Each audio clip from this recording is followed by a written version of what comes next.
Good afternoon and welcome to this online seminar. My name is Pierre Schlosser. I'm the scientific coordinator of the Florence School of Banking and Finance. It is a real pleasure for me to welcome you to today's online seminar on liquidity and resolution. We will reflect today on the coexistence, complementarity, and perhaps precise division of labor between a new resolution regime and a liquidity and funding system. In that context, you can expect a few intriguing acronyms in our discussion of today. That is why we have prepared an acronym box for those of you who are not too familiar with all aspects of liquidity and resolution, and there are many. Having said that, I'm very glad to be in the company today of Patrick Honohan from the Peterson Institute for International Economics and from Trinity College, Dublin. Patrick is our moderator today. Good afternoon, Patrick. Patrick will introduce us in a minute to the topic of the day and to our two speakers, Dominique Laboureix from the Single Resolution Board in Brussels and Mike Hesketh from the European Stability Mechanism in Luxembourg.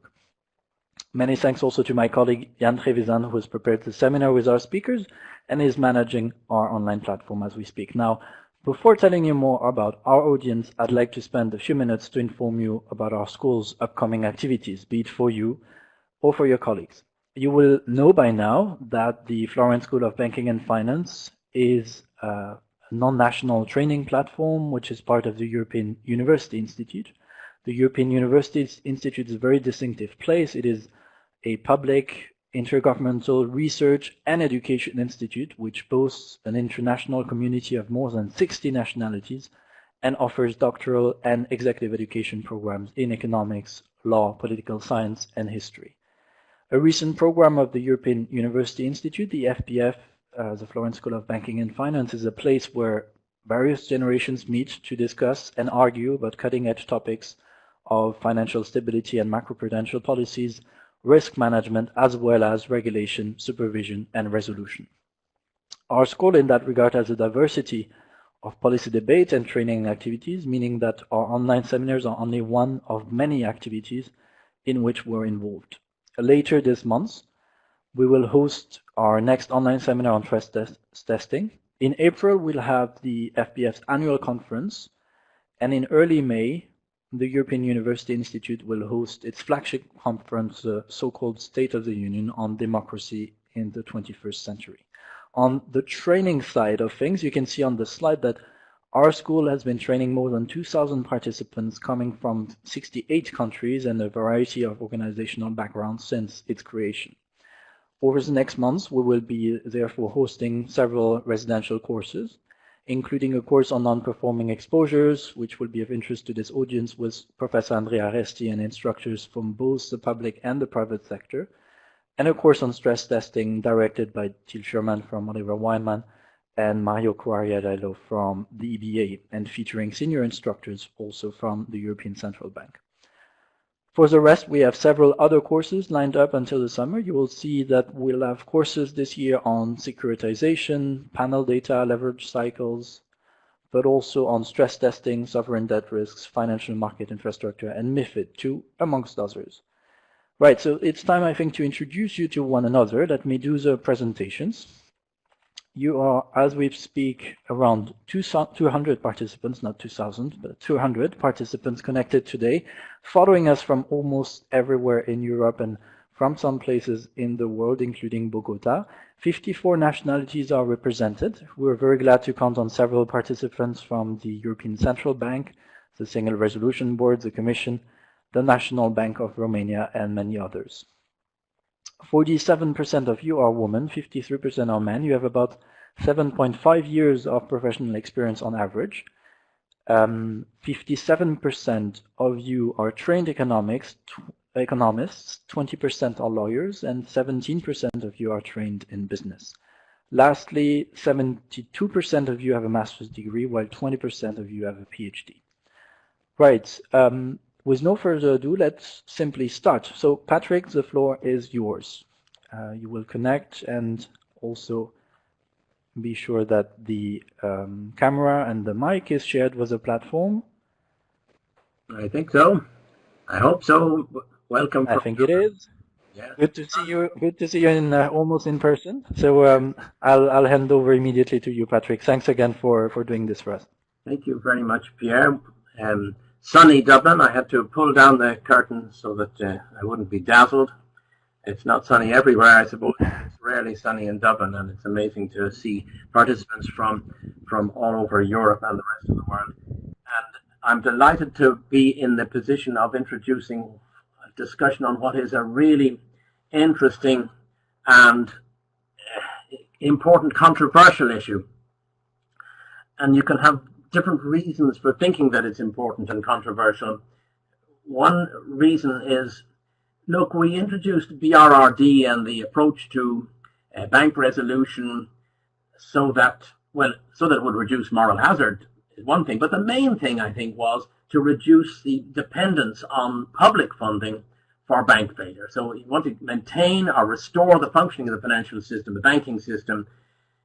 Surely there should be some way of doing that without exposing the government, the taxpayer, to the costs, and also the beneficiary of government services to the costs of all that. So why are we now, many years into this whole process of designing and even activating the resolution approach, why are we talking about more public, in some way public, funding for failing banks?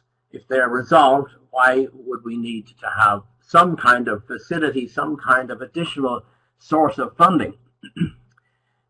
You know, if you think back at the US case, after Lehman's and all that, the US authorities poured vast sums of liquidity into the US system. In Europe, we did that as well, but I want to focus on the US just for a moment.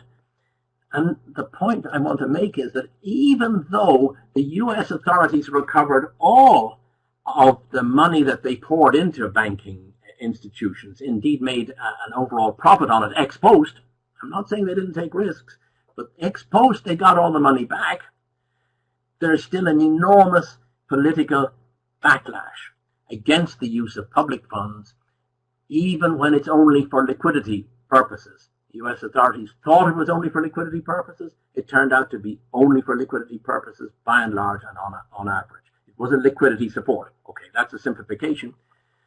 So we're facing an issue here where we might need liquidity support, but still there is the political opposition to providing public funding, even if it's just for liquidity. Now, we've had a couple of recent cases, important in national context. In Europe, we've had the ABLV bank in Latvia, which you will all have read about, where that bank suffered a bank run after various statements from US authorities about money laundering, and that bank was put into liquidation. It wasn't a resolution case, it was a liquidation case, but it was a question of liquidity. Same thing, liquidity was at the heart of the Banco Popular crisis in June of 2017. That was a resolution case. Some ELA had been given. I read in the newspapers that they ran through nearly 4 billion euros in 2 days, and then the ELA was stopped and the bank was put into resolution. So these are liquidity is a very relevant issue before resolution or before liquidation, and as we all know, it could continue after the resolution action if the market is still dubious or uncertain about the quality and the status of the bank coming out of resolution, especially if it doesn't have easily realizable collateral available. The ECB, of course, could play a role here, but we've got a very definite statement from Yves Marsh, the executive board of the ECB, and he said, I have it here, resolution planning should not assume that fallback liquidity, that central bank liquidity will fill the gap. So we can't rely on the ECB according to the executive board. So what can we rely on? Well, we've got two great speakers here today. We have Dominique Laboureix, is one of the members of the Single Resolution Board. He's the Director of Resolution Planning there. He also chairs the Resolution Committee of the European Banking Authority, so he's a real top expert on this whole area. Before he moved to the SRB in 2015, he spent a number of years at the Autorité de Contrôle Prudentiel et de Résolution in France, the ACPR. He was the Deputy Director General in charge of resolution, and he has a long history in other roles in the ACPR and the Banque de France. So he'll be the main presenter, and he'll speak for about 20 minutes. And after him, a great discussant from the European Stability Mechanism. And if you don't know why the European Stability Mechanism is important in this context of liquidity and resolution, you're going to find out. Mike joined the banking team with the European Stability Mechanism in 2013. And before that, he spent over 20 years with the EBRD, the European Bank for Reconstruction and Development. So he, in that context of the Eastern European and former Soviet Union countries, there were a lot of interesting banking issues and bank failures there. I'm not going to say anything more right now.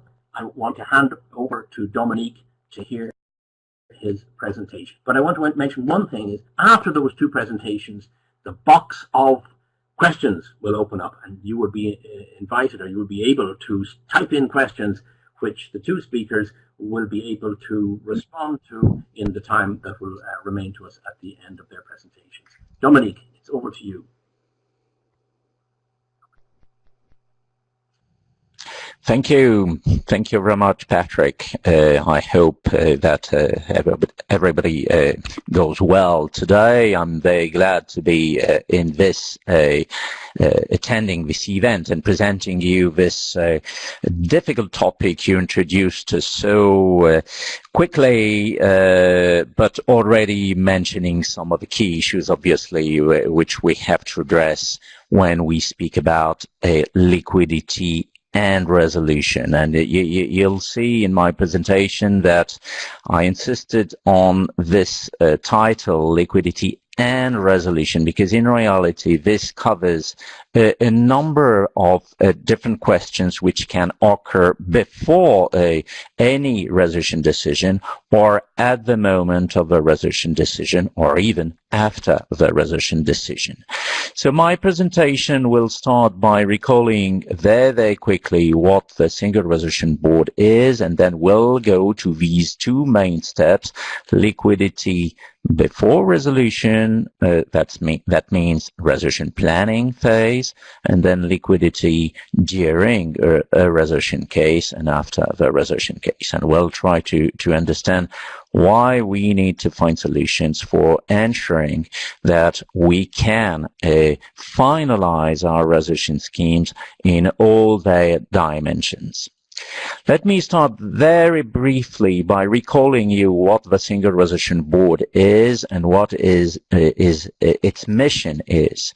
So the mission is to ensure an orderly resolution of failing banks with minimum impact on the real economy and the public finances of the participating member states of the banking union. So here we have the definition of the banking union, which is made of 19 countries out of 28 European countries. They are mentioned here on this map with the light yellow color on my screen.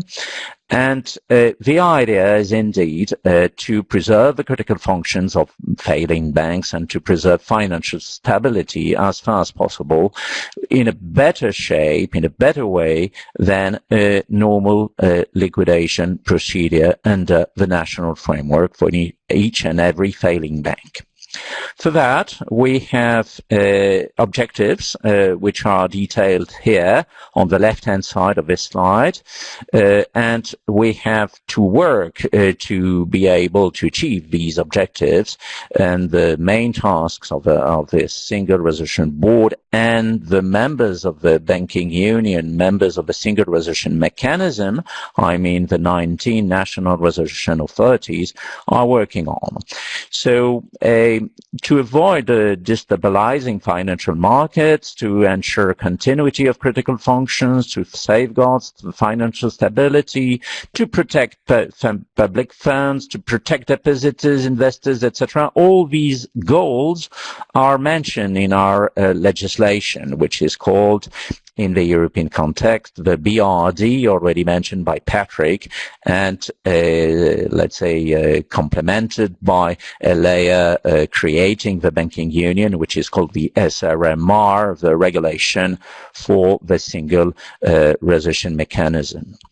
To achieve these very ambitious goals, we have to work on a daily basis on two main elements. To build resolution plans, that means to work for making the crises remote, and to build resolvability at bank level. So for that, we have a number of tools, we have a number of elements to implement, and the main one is obviously what we call in our jargon, sorry for another acronym, MREL, Minimum Requirement on Eligible Liabilities, which is the corresponding notion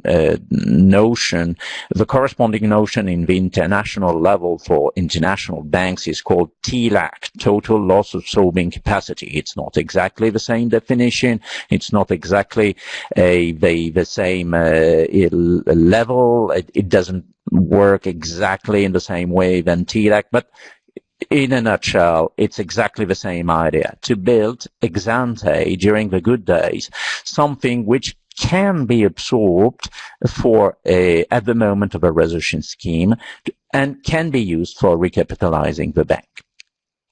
We need also to assess the resolvability. Again, a new word, by the way. To be resolvable is a new notion created some years ago, and the idea, obviously, is to see and to analyze the potential obstacles to this resolvability, and to remove them, and to ask bankers, legislators, authorities, public sector, private actors to remove these obstacles, to be sure that at the moment of a crisis we can step in and we can implement something which is doable, workable, and which in reality preserve this famous financial stability we aim to preserve. So for that we have also to be ready not only to plan, but also to act. And this is the second step, to take resolution decisions, which are called resolution schemes, and potentially to use the Single Resolution Fund, which is a purse, which is in reality filled in by the bankers themselves through annual contributions. Sorry. And we are now with more or less 25 billion euros in the purse, while we expect to have 60 billion euros in 2024. Sorry. So let's go to the conundrum, the liquidity conundrum. You presented it very quickly, Patrick. Let me come back to the simple reality. We have a number of tools and powers to restore the solvability of a failing institution. So the bank has failed, or is likely to fail, and the resolution authority has to step in. It was decided to step in because all the conditions are met.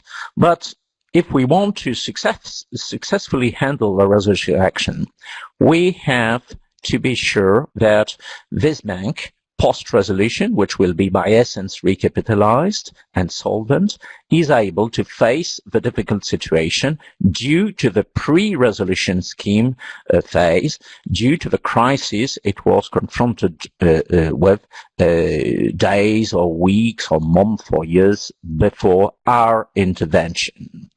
So there is a potential liquidity stress, obviously, due to the liquidity outflows, and due to our decision, in particular if we use the bail-in tool, which is a very strong tool, indeed the depositors who are protected can say, oh well, that means that this bank is in difficulties and perhaps it's a good moment to withdraw my money.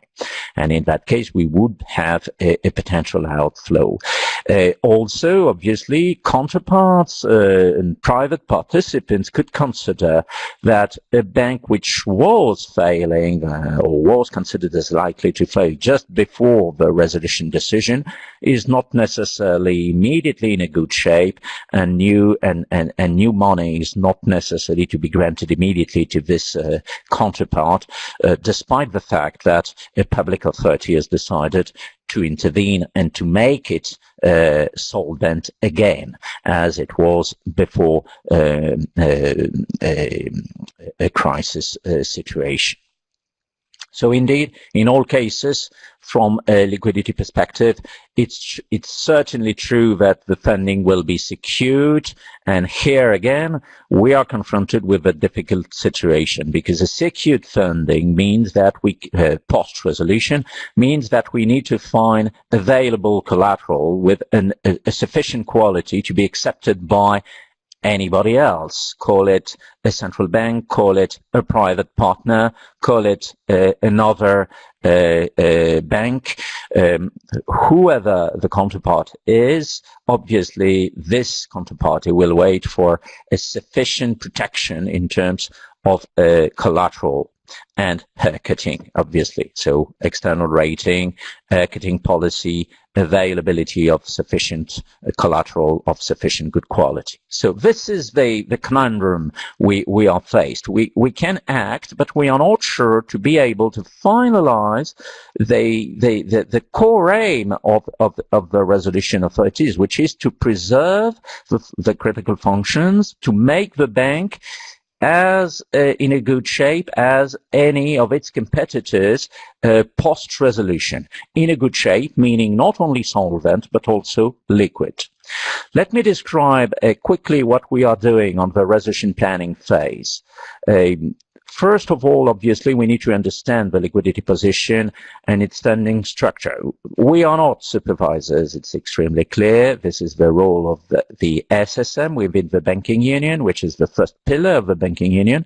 We have a memorandum of understanding with the SSM. We are working all together on a daily basis. And obviously, we share a number of elements in terms of knowledge about, let's say, the funding structure of banks ahead of any risk, ahead of any potential crisis. Then something which is more for us is to evaluate the liquidity needs, obviously, that could arise after the resolution weekend, on the basis of what we have today. So we are ex ante, the bank is on a going concern, the bank is not under any threat, but we have to imagine during this resolution planning phase what the scenario could be, what the assumptions could be, and under these assumptions, under this sort of stress testing approach, what the available means could be at the level of the bank.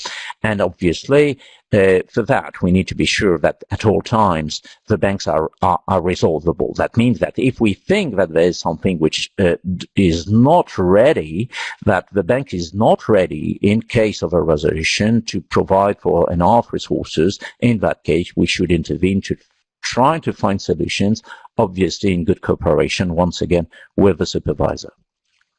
So for that, we have developed liquidity information templates, which are shared again between the supervisor and the resolution authority. And we have also a specific monitoring of assets encumbrance ahead of any crisis once again. But it's really important to know what is already pledged, what is still available, and what is the quality of these elements still available in case the crisis occurs very quickly. Patrick mentioned a very specific case of a Latin bank, ABLV, where a crisis occurred in less than 1 week. So 1 week before the crisis, nobody could imagine that this bank would fail. And 1 week after, this bank was in liquidation. So a liquidity crisis can occur very, very quickly. That's why we need to monitor, in particular, the asset encumbrance. To be sure that banks are building this resolvability on the liquidity side, we work on the funding structure, we work on the counterbalancing capacity, including at the point of crisis, again, under some scenarios, under some assumptions. And we also work on elements which are extremely important to understand from our perspective. Some recovery options banks could develop in their recovery plans can be detrimental to their liquidity situation. For instance, to say that a bank could, under any threat, could, for instance, liquidate immediately its highly liquid assets, can provide some sort of support from a solvency perspective, but can also weaken the bank from a liquidity perspective. And I think it's our duty to discuss with the bank and the supervisor about the opportunity to mention such recovery options as the most available and immediately available in case of a threat. At a minimum, it should be understood that something which is good for the solvency side can be entirely detrimental for the liquidity side. And here again, we need to find the right balance between these different objectives. And the last bullet point here on this slide is extremely important. Obviously, nothing is doable. We cannot intervene, frankly, if we do not find capabilities, IT capabilities, and a sufficient knowledge on the liquidity side. So we need reliable data and immediately available for us for measuring the needs, etc. So this is an ex-ante work. No surprise here. It's something which is already well known and well understood.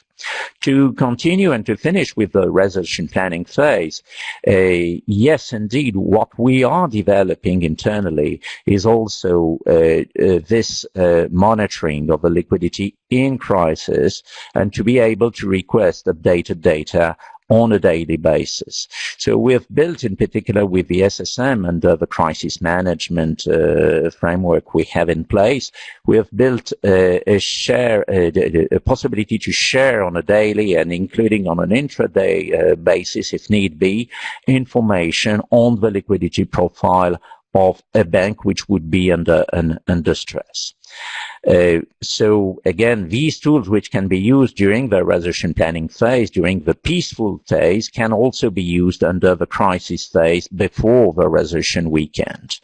We also, as I said, monitor asset encumbrance.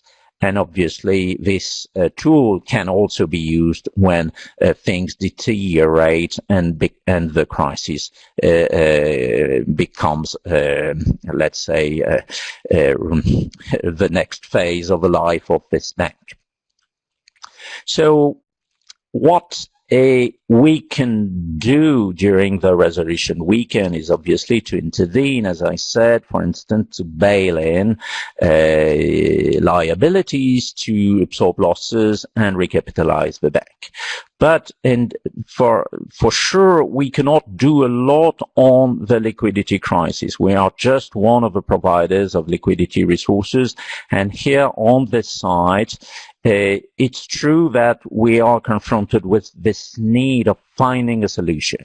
So there is certainly on Monday morning, once we have used, for instance, the bail-in tool, or once we have created the bridge bank, even if there are solvent banks, even if there are post-resolution, the confidence will not be there immediately.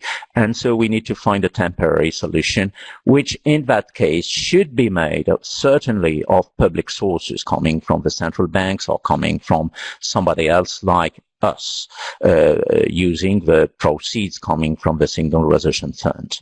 Yes, indeed, Patrick, you mentioned that to use public funding is not well understood, but here we are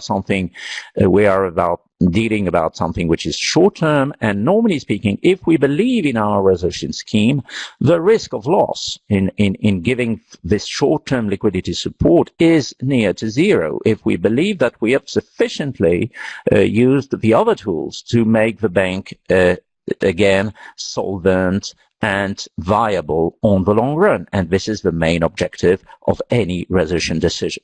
And it would be a pity not to find a solution for the temporary lack of confidence we can meet just after the resolution. So today we can use, obviously, as the bank post-resolution is obviously a normal bank, it can go to the central bank and to use the ordinary central bank facilities, subject to the availability of sufficient collateral corresponding to the framework applicable to each and every bank.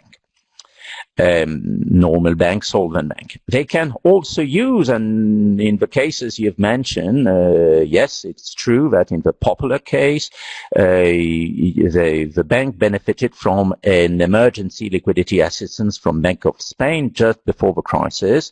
That's true that it can be a source of liquidity, but obviously we cannot build on ELA as a long-term resource.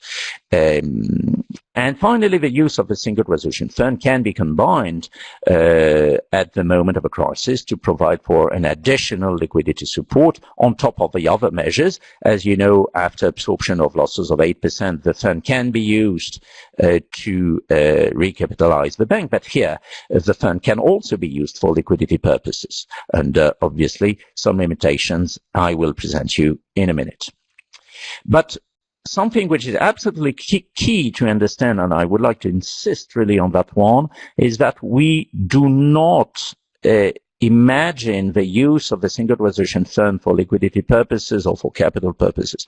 And we do not use the idea of going to ELA when we are building resolution plans. The assumptions for building a resolution plan is that the bank post-resolution is able to find private sources of liquidity, one, and two, potentially to go to the normal monetary facilities which exist for each and every solvent bank. So these facilities coming from some solvent banks and ELA obviously can be provided, but against a framework which is already well known. So collateral, haircutting, etc. And as I said, ELA is at the risk of the central bank, the national central bank, which provides for it. And indeed, it's an emergency measure. So it can be used, but again, under something which is, let's say, there's a frame to be respected, obviously. The SRF can provide liquidity support, but again, there is a frame to respect, even if we assume no risk or a very low risk of loss, we have to respect a number of conditions. And we can, in that case, under these conditions, grant a guarantee, or we can even grant a loan. And for small banks, it would be perfectly understandable that within the resolution scheme, we do not only bail in capital resources for recreating a solvent bank, but also we can grant some money for liquidity purposes to bridge the difficult period post-resolution, waiting for let's say, the confidence come back. So the articulation of these different sources of liquidity is complex, because indeed I've mentioned several times the possibility to have a recourse to the single resolution fund, but there are two limitations. First, we are not a bank, we are not a central bank, and there could be a timing issue in the capacity we have to provide immediate liquidity.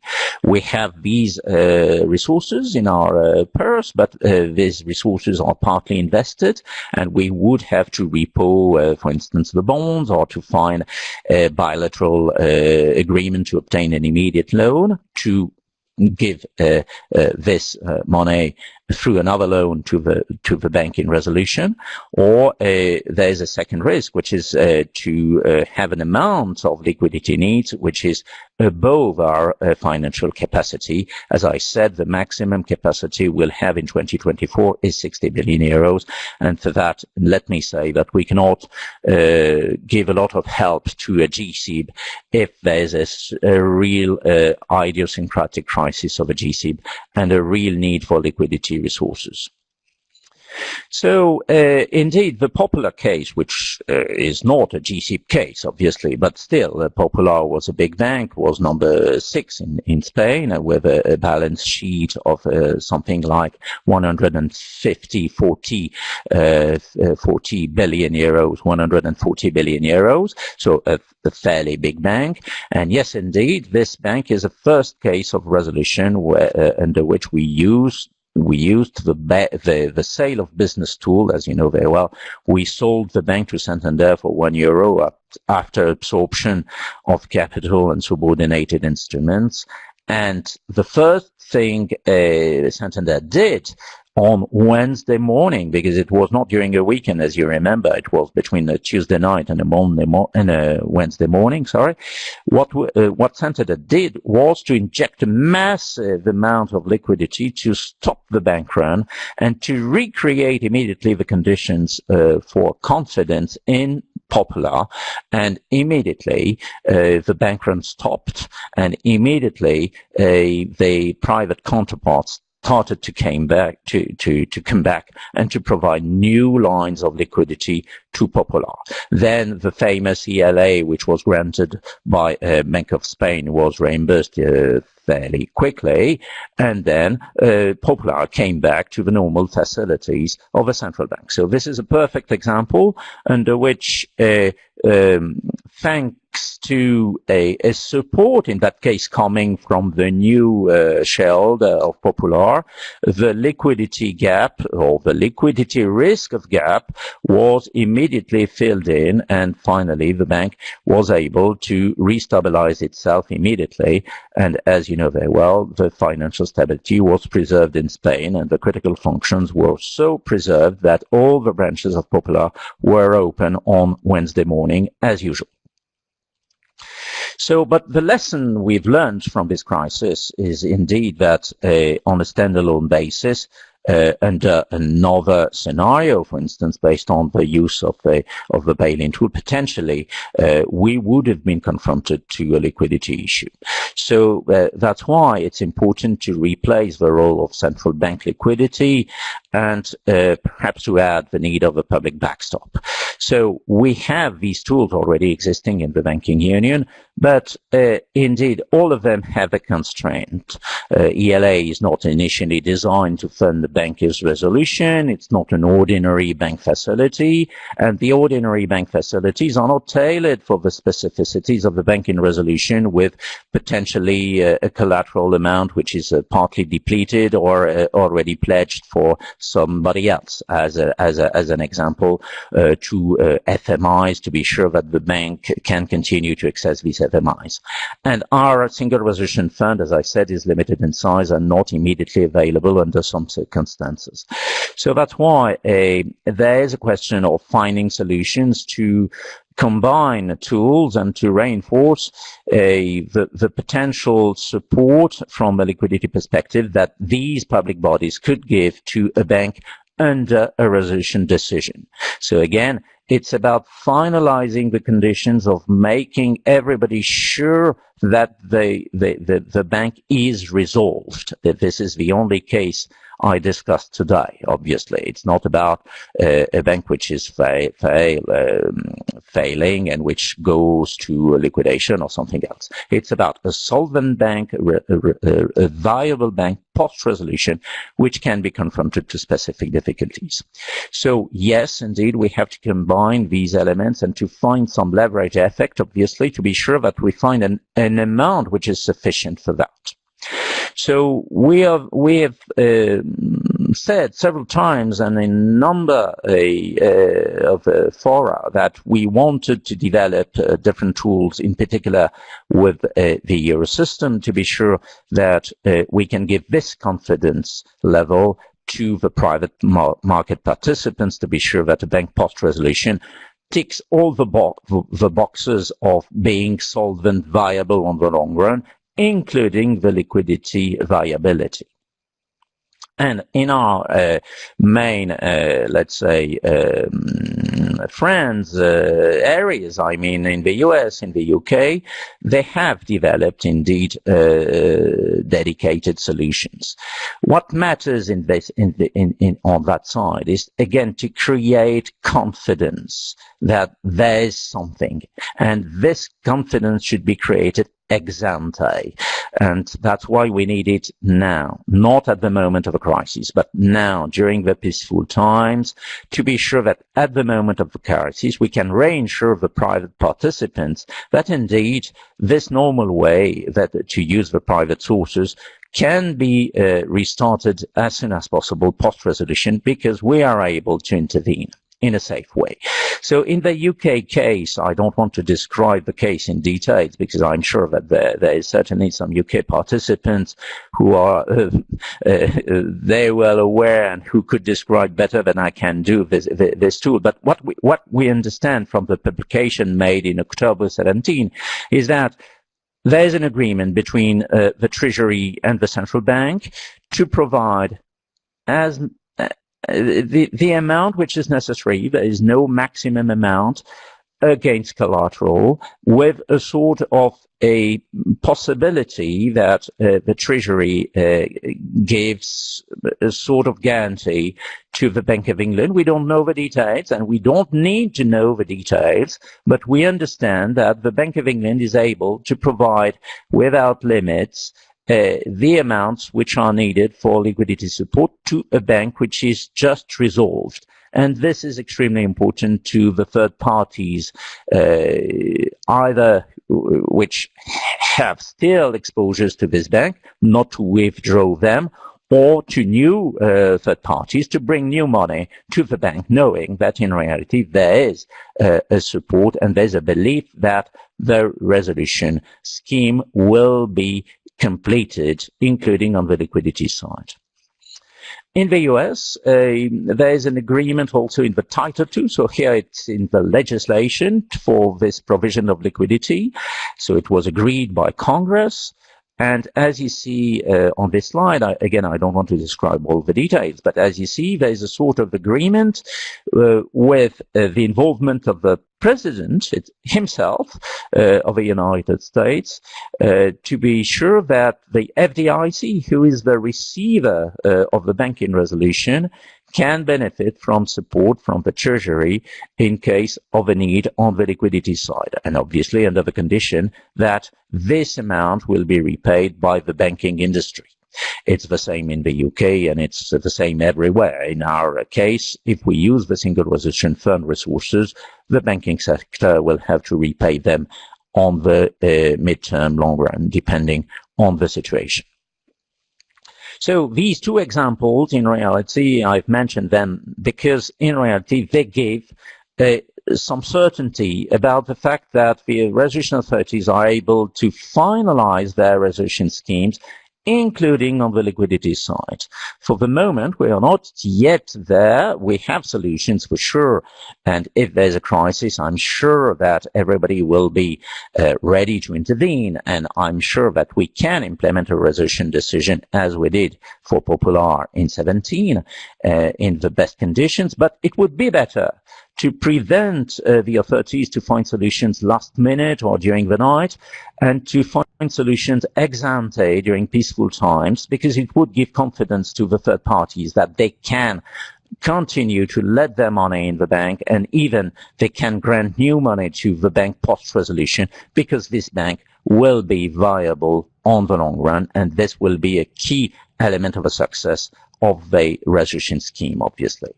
So we are supportive of all solutions which give this confidence level, and we are involved already in a number of discussions, as you know, among which I'm sure that some participants know that we have started discussion with the ECB and with the other public European institutions, Thank you very much, Dominique, in particular the ESM, to find a comprehensive presentation. I'm not going to say anything more now. Pass it right over to Mike Hesketh for your comments and remarks. Okay. Hello, everybody. I hope everyone can hear me. I will be quite brief because I very much agree with almost all of Dominique's points, and thank you for that very clear presentation. I think maybe just to start is, why is ESM involved in this discussion? At the last Euro Summit, it was agreed that the ESM should be the backstop to the SRF with the intention of establishing a perimeter which is the same size as the SRF itself. Those discussions are ongoing. This probably won't take effect until 2024, possibly earlier. But clearly, if the SRF was to provide liquidity, this would directly impact on the amounts available. For a large European bank, the possibility of exhausting the available resources of the fund and then eating into the backstop is possible. I think it's unlikely, but it's possible. The second point of our involvement is a little historic. In 2013, we approved a new instrument for direct recapitalization of banks, which thankfully has never been used. But obviously, we had to consider the same concerns about what happens after the recapitalization. The solution that we had at that point wasn't really a full solution. Again, we were reliant on the bank returning to normal market sources of funding. But for an interim period, we were looking at recapitalizing the bank with ESM bonds, which were reprobable with the central bank and with market participants. That obviously remains an option for the SRF this time around, but it doesn't necessarily solve the problem in the event of a large liquidity need. So just to reconfirm, there was some discussion as to whether there is a gap in the framework. I think, as you've heard very clearly from Dominique, this does exist. There is a risk, and that liquidity is not available immediately after the resolution. But I would just take one issue with Dominique's presentation, which is I don't see it as being risk-free, even this interim period, simply because once a bank run starts, it is difficult to stop unless you have a real credible source of liquidity available in advance, as you said. Excuse me. So our intention would be not to find a new source of liquidity, but to put in place a mechanism which closes the gap, either in the form of a credible guarantee or collateral arrangement. The amounts involved can grow very quickly, and in the examples given by Dominique in the UK and US, these both rely on the Treasury backing for the liquidity in the end.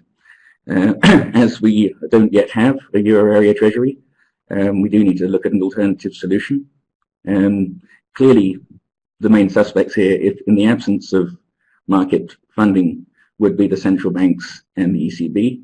But clearly, as Patrick outlined at the start, we have to respect their mandate and their institutional independence. So how do we develop sufficient levels of comfort to enable the liquidity to be provided? A guarantee by a member state is possible, potentially, but needs to fit within the rules of state aid and clearly goes against the intention of BRRD and SRMR to reduce the need for public funds. A guarantee by a public entity, such as the SRF, but of course that just, again, utilizes the capacity of the fund itself. And similar to the ESM idea, recapitalizing the bank with SRF bonds to be used as collateral, clearly there needs to be an assessment of the credit quality and to provide assurance to the liquidity provider. In the debate, the ESM has been mentioned as a potential guarantee provider, but we do not have a guarantee instrument, and any change to our package of instruments requires approval with all of our member states. So, coming to the last point, other options. So, obviously, regulatory compliance is not so much of an option as a requirement. Public liquidity support, as we've mentioned, in some form or another, but also maybe to challenge the initial assumption that it's only public support which is required. Could there be a market solution? There's something that we would like to investigate further is whether it's feasible to establish what we'll call a virtual collateral pool of a small proportion of the liquid assets of the banks in the banking union, which would remain on balance sheet, but which would be available to be drawn for collateral by the central bank or the ECB. This is just a preliminary idea. It may be unfeasible, it may be impractical, but it's something which I think we should investigate alongside looking at ways to provide public support for liquidity in resolution. So with that, I will leave it there and pass back over to Patrick. Thank you very much, Mike. And I think that what you present is really quite interesting in that a lot of people assume that ESM is this huge institution with access to hundreds of billions. I remember Jean-Claude Trichet saying that if you added everything together, there was $1 trillion. He wanted to say dollars because he couldn't get to 1 trillion euros, but he got to $1 trillion. But I suppose all the time with the ESM, there are limitations on the amount. There is a fixed limit. It's not like a central bank. You can't just say whatever it takes because you might run out. And presumably funding that would be provided in whatever form from the ESM for bank resolution purposes or for liquidity, that would restrict and reduce the amount available for other purposes, including the support of distressed sovereigns, which might be happening at the same time as the banking crisis. Can I ask you one question? As I encourage participants to write in your questions, I see 1 or 2 people starting to write questions. Write in your questions and we will pick and choose from it, but no completed question has yet appeared. So I'd like to ask Mike, am I right in understanding that the maximum amount that's envisaged if the ESM, the Eurogroup's decision last December to give the ESM this definite role in supporting the Single Resolution Fund, if that was completely brought into operation, would it simply double the size, the 60 billion that Dominique mentioned as the resources that the Single Resolution Fund would have available by 2024? Yes, that was the intention. That there was some debate over the total size of the backstop and whether it should mirror if there's any change in the fund size. But yes, my understanding is that it is double the amount of the fund. A doubling up, yes. So that again is it's limited. It's a help, but it's limited. One point that occurred to me listening to Dominique was his presentation, particularly of the American and British cases. In a way, the U.S. authorities and the British authorities have the comfortable position of having to deal with only one fiscal authority and not with many. But I noticed, and it's now maybe 18 months ago or so, Timothy Geithner, who used to be both the Secretary of the Treasury and before that, at the time of the crisis, he was the president of the New York Fed. But he's expressing a lot of concern that despite the fact that the Americans have more tools and maybe more flexibility in some respects than our own European structures, he is concerned that some of the powers that were used in the crisis have been taken away from the Federal Reserve and from the FDIC in the post-crisis situation and in the new legislation that prevails. And he was particularly concerned about, for example, he mentioned that the devices that the Fed used to support Bear Stearns and to arrange for the purchase of Bear Stearns by J.P. Morgan, that could not be done now. Some of the lending under Section 13(3) of the Federal Reserve Act so much restricted that it would be impractical in a crisis. Things that the FDIC did, extension of guarantees for money market funds, again precluded by law, and we know how long it takes to change laws in the United States. So I suppose to some extent we have some advantages. It's not all smooth there. Bank of England situation, as you say, is very oblique. They say, well, we have everything we need. We just have to talk to the Treasury about it, and we will do it behind closed doors. And that's the London way. They say very much the Treasury is in charge of anything where public funds are at risk, and the Bank of England is in charge where financial stability is at risk. So they definitely do have to talk. I see a lot of questions here. And I'm going to pick out, I think, which is a straightforward one, and ask Mike for this one. Javier Garcia, or Javier, I don't know which it is, from Spain or Portugal, for the ESM. Can you please explain why it cannot provide, why the ESM cannot provide guarantees for the SRB, and tell us a little bit more about the collateral pool. Could you take that one? Yeah, sure. Yeah, so we're very prescribed in the instruments that we have. So we can lend directly to sovereigns in the event of a macro crisis. We can lend to sovereigns for the purpose of recapitalizing banks on a precautionary basis in line with BRRD. We have other instruments available which are not so much used, but we don't have a guarantee instrument. And in fact, even to enable us to lend to the SRF, we need to change the treaty.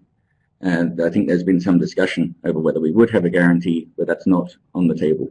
So it's just an instrument which is not allowed. And obviously we need the approval of all of our member states to change our toolkit. On the collateral... Sorry? If I'm not mistaken, of course, the ESM is under a different treaty. It's the member governments, and it has to be anything that the ESM does absolutely has to be agreed by all participants. There's no majority, no weighted majorities or anything like that. It has to be completely universal agreement.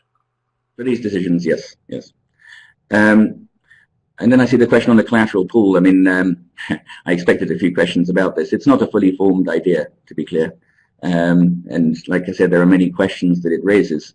But given the principle that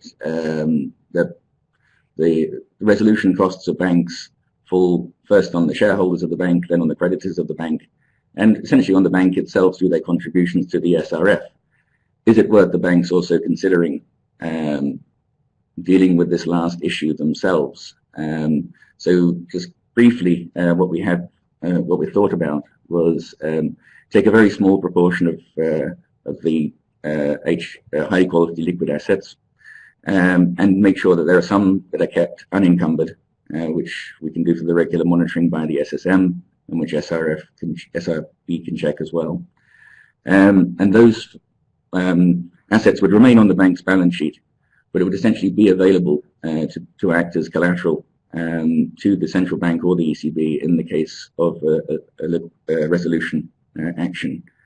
Clearly, there would have to be some kind of compensation arrangement for the banks to do this, possibly in zero risk weighting those assets, or finding some maybe compensatory element in the MREL requirement that they have. But these are all rather broad ideas at the minute. Obviously, if the collateral was ever drawn, the bank would receive a market-based fee from the institution which receives the funding. So it's something that we're just discussing internally within ESM, and I think we'd just like to start a discussion with other parties about it, and just really to see if it's a feasible thing to consider. As the man said, financial engineering got us into this problem, but it might get us out of it as well. I want to pass one to Dominique. It's a question by Ulrika Russo. Do you see a need for EU legal or regulatory framework to address this issue of liquidity after resolution? But the second part of the question, I think even more interesting, maybe to adjust the state aid rules. Are state aid rules a constraint in this sort of area? We're dealing with liquidity, short-term things, and resolution in general. The need to go to the European Commission and make sure that every state aid rules are satisfied. Is this a practical constraint that SRB worries about? I see it's 1 o'clock, but I do want to continue because there are a lot of participants still present, still over 200 participants, and more questions. But let's hope we can get Dominique back on the line. Do you want to take that question on state aid rules, Mike? Is that an issue for the ESM? It must be an issue for some activities of the ESM. Yeah. Well, obviously, all the actions, Dominique, all of the actions. Absolutely sorry, but the connection is lost, and so I'm sorry, but I've missed the last minutes of your debate. I'm absolutely sorry for that. But I understand, nevertheless, that Patrick, you wanted me to comment on the state aid rules, if I'm not wrong. And I would like perhaps to react to some of Mike's comments. What we say, and I think we all agree here, is that there's a solution to be found. That I mean that for the moment, in the current framework, we cannot address with certainty the potential maximum liquidity risk a bank could face post-resolution. And so with that, we need to find indeed solutions, either by building new tools collectively. You said, for instance, that the ESM is not allowed today to grant a guarantee. Well, let's think about changing the framework. Perhaps yes, perhaps no. I can perfectly understand that there could be obstacles to change the framework for that, obviously. The ECB cannot do this, cannot do that. We cannot do this, we cannot do that. So certainly at the moment, we'll have to think in terms of making the framework evolving in a way which gives us solutions. And this can also obviously cover the question of state aid, because indeed for the moment, each time we use the Single Resolution Fund, it is considered as subject to a state aid assessment by the European Commission. And this obviously can be understood, even if the money is coming in reality from not the public purse, but from the bank's purse, that indeed it can be considered as a sort of public resource once gathered in our purse. So one could consider that it's public money, and indeed we are a public body. So that's very normal that we are accountable in using this money. And in that sense, the state aid framework certainly is applicable, but we can think about solutions to make it as easy and as, let's say, immediately implementable as needed. And indeed, we cannot afford to have the classical condition of state aid analysis with in some cases, a number of days of analysis. It's a question of minutes or hours. And so in that, under this assumption, we are also working, obviously, with DG Competition to find solutions to be able to intervene, if need be, under the strict time conditions. I think that's a very good point, that if you have, particularly if you have a period of preparation before the bank is declared failing or likely to fail, or even if there is enough of an interval of time between failing or likely to fail and the actual resolution step. But this can become very delicate exactly for the same reasons of liquidity. One person asked the question, which I think I have the answer to, maybe not everybody agrees: wouldn't it be a part of the solution to liquidity crises to limit withdrawals of deposits immediately following resolution of a specific institution? I feel that would probably be the wrong answer. That would sort of suggest to people, well, we think everything's all right, but don't be taking your money out now because we don't have enough resources to make sure that everything is all right. So I think that the building of confidence and trust, as some other questioner raises the question of trust. Trust is at the heart of this, and restoring trust and confidence in the banking system. One person asked, his question has scrolled up beyond what I can see anymore, but he says, why don't we bring the ECB into this? They seem to be the only people with enough money to be sure to provide the answer to the question. And I think I would encourage maybe the Florence School of Banking and Finance to have another event where the ECB come and tell us why. And I think I know the answer to this question too, because although it always seems that the ECB or a central bank can solve problems by giving out money, the real issue for a central bank is to make sure they don't give out money when it shouldn't be given out. And so holding back on giving out money is really the essence of modern central banking. I simplify.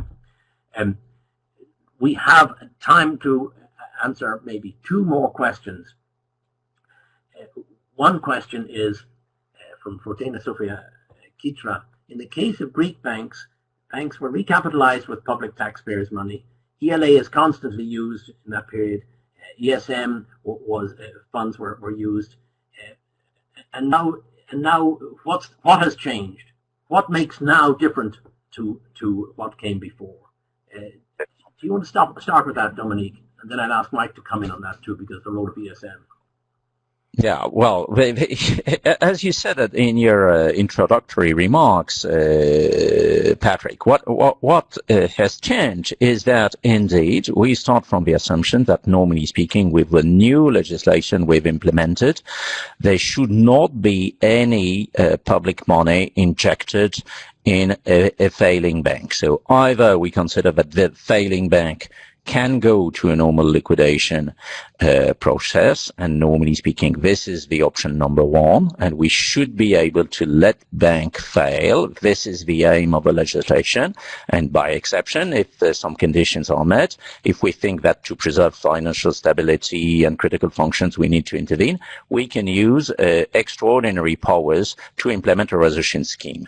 So what was done some years ago for the Greek banks should not be done again, and this is prevented, by the way, by the current legislative framework we have.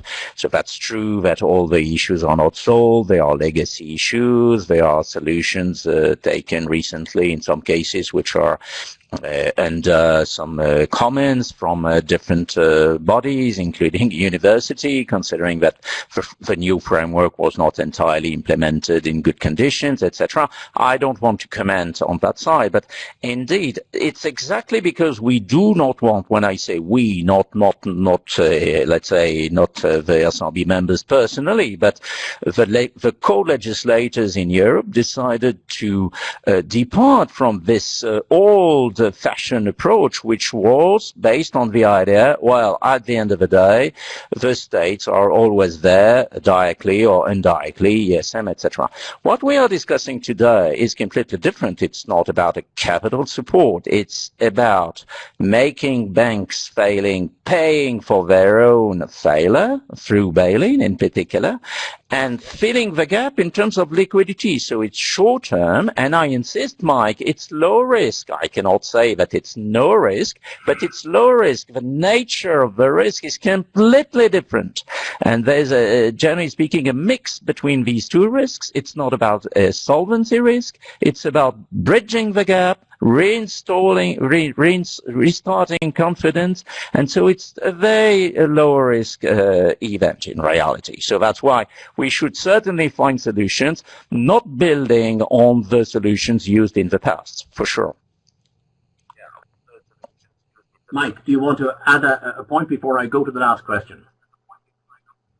Yeah, sure. So 2 points actually on the no risk, low risk point. I think we need to persuade our colleagues at the ECB, then there wouldn't be a problem.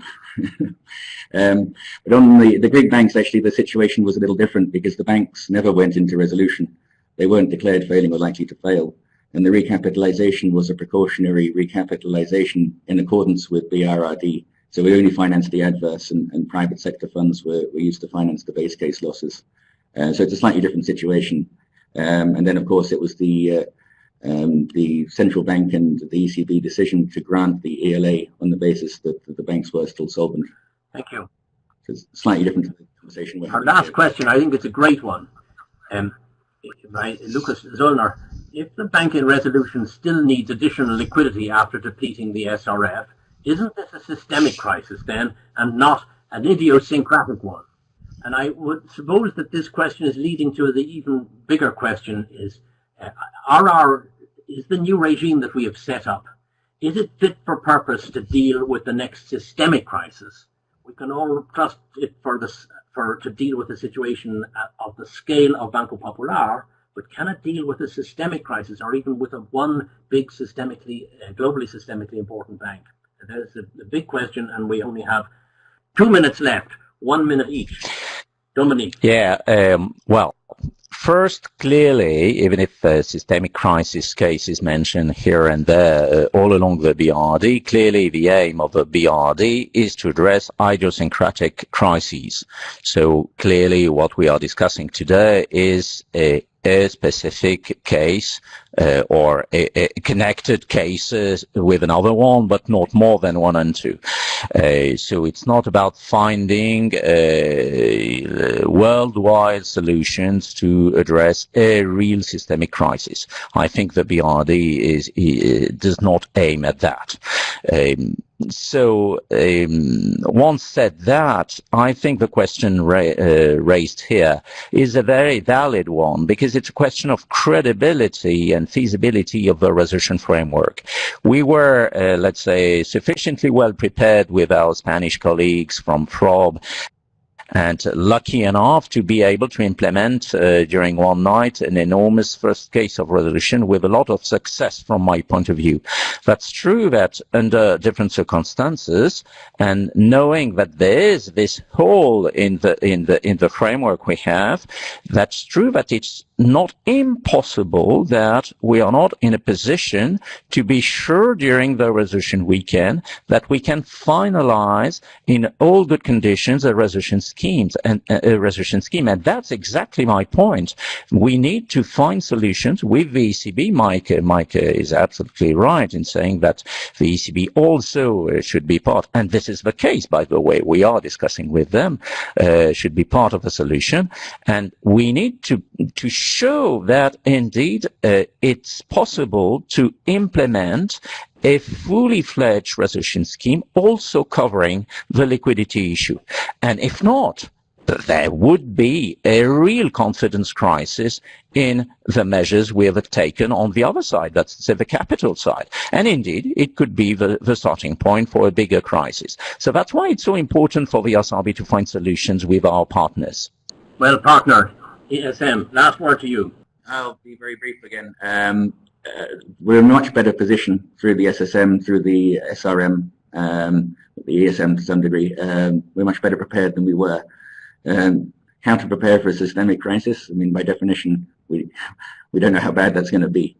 So I think what we have to focus on is completion of banking union, which puts us in a much better position potentially to deal with large-scale payments. Thank you very much. Thank you to both speakers. We're completely out of time. Thank you to the Florence School of Banking and Finance. Thank you, Pierre.